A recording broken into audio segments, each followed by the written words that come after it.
আসসালামু আলাইকুম। আপনারা দেখতে পাচ্ছেন রিউজ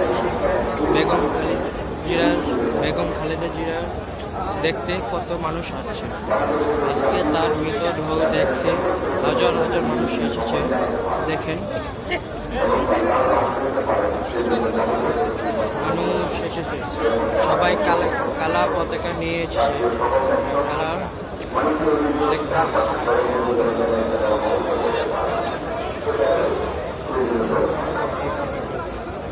দেখতে আর্মি ক্যাম্প, কালা বাহিনী সবাই এরা সুরক্ষা দেওয়ার জন্য দাঁড়াচ্ছে।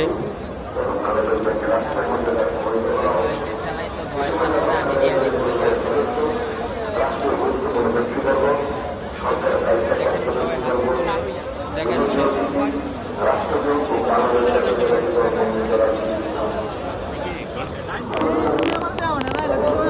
আমি যার খাইতে দিন